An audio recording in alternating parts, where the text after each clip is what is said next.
할게요.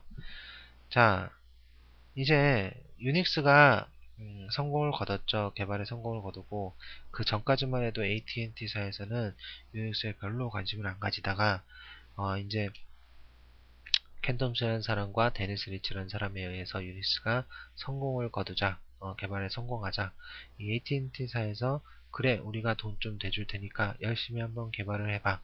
그래서 계속해서 유닉스 1, 2, 3, 4, 4, 5, 6 버전이 계속해서 개발이 되게 되죠.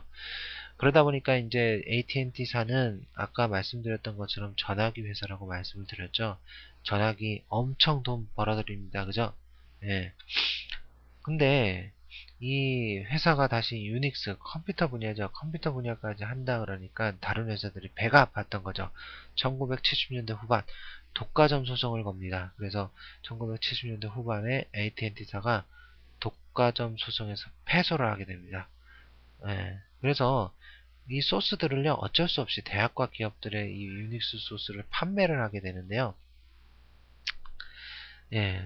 잠깐만 요 다음 페이지로 넘어가서 요 부분을 다시 이제 확대를 해서 볼 텐데, 그때 당시에 이제 소스를 산 그 대학 중에 기업들도 뭐 이제 이따가 말씀을 드릴 텐데, 먼저 대학부터 말씀을 드리면 가장 대표적인 그 대학이 UC 버클리라고 해서 캘리포니아 주립대입니다. 당시 400달러를 주고 유닉스 소스 코드를 구매했다고 해요. 그때 당시에 이제 소스 코드를 구매해서 이제 연구를 했던 사람이 빌 조이 등의 이제 그 대학원생들입니다. 대학원생들이 이 소스를 가지고 이제 연구를 하게 되는데, 이 빌 조이가 나중에 졸업을 하고 어떻게 되냐? 선 마이크로 시스템즈, 그죠? 예, 솔라리스가 이제 썬 거죠, 그죠? 그래서 이 썬 마이크로 시스템들을 바로 창업을 하게 됩니다. 그리고 그때 당시에 이제 들고 나갔던 소스가 그 소스를 받아가지고 UC 버클리 대학에서 이제 연구를 해서 지금까지도 이제 나오고 있는 BSD 계열의 유닉스 중에 4.1C 버전을 가져나가게 됩니다. 다음 페이지로 넘어가기 전에요. 일단 이 BSD 계열부터 잠깐 설명을 드리면, 1978년에 수정판을 계속해서 연구를 해서 이제 수정판을 50달러에 판매를 하기 시작했고요. 그 중에서 이제 BSD 4.2 버전인데요. 이거는 우리가 이제 알고 있는 TCP/IP의 개념이 맨 처음으로 도입된 유닉스 버전이고요. 그래서 유닉스의 역사 중에서도 이 BSD 4.2 버전이 상당히 기념비적인 버전으로 기억이 되고 있고요. 그 후에도 계속해서 이제 BSD 계열은 FreeBSD, NetBSD, OpenBSD 계열로 계속해서 분화돼서 PC 기반으로 계속해서 이제 개발이 되고 있습니다. 네. 자, 다음 화면을 보시면은 요 윗부분을 한번 확대를 해서 보실 텐데요.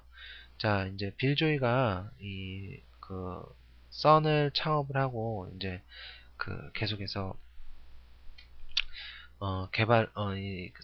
BSD 계열을 가지고 나와서 썬 OS라는 이름을 가지고 이제 그 OS를 개발을 하게 됩니다. 근데 이 ATN 잠깐 전화면으로 다시 잠깐 돌아가셔서요. 잠시만요. 요 화면에서 1970년대 후반에 독과점에 피소를 당해서 이제 소스를 더 이상 개발을 하지 못하게 됐었죠. 근데 이 벨 연구소에서 소스를 1983년에 다시 소송을 겁니다. 아, 왜 너네만 하냐? 우리도 좀 하자. 그죠? 유닉스 소스를 다시 연구를 83년에 독과점 독과점 패소해서 다시 이제 회복을 해서 1983년에 이 유닉스 소스에 대해서 다시 연구를 시작을 하게 되는데요. 그래서 이, 다시 연구를 시작하면서 내놓은 버전이 뭐냐면 시스템 V 릴리즈라는 겁니다.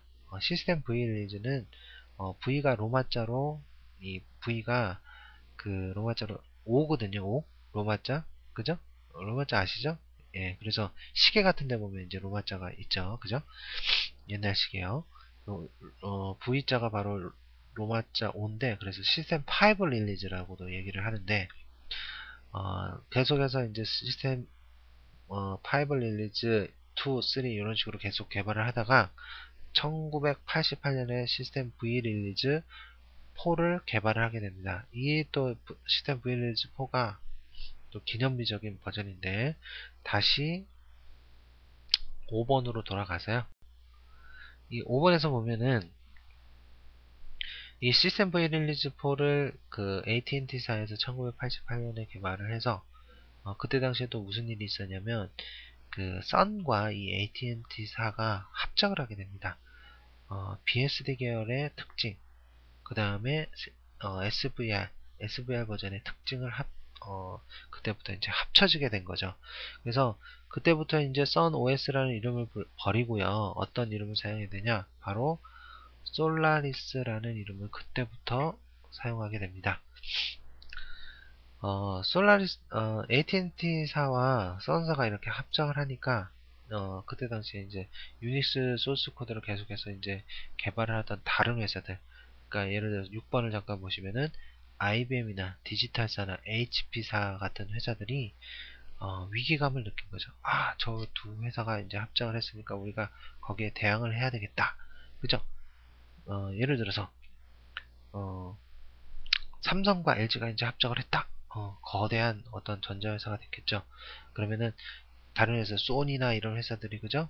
아무래도 긴장을 하겠죠. 합작을 한 거예요.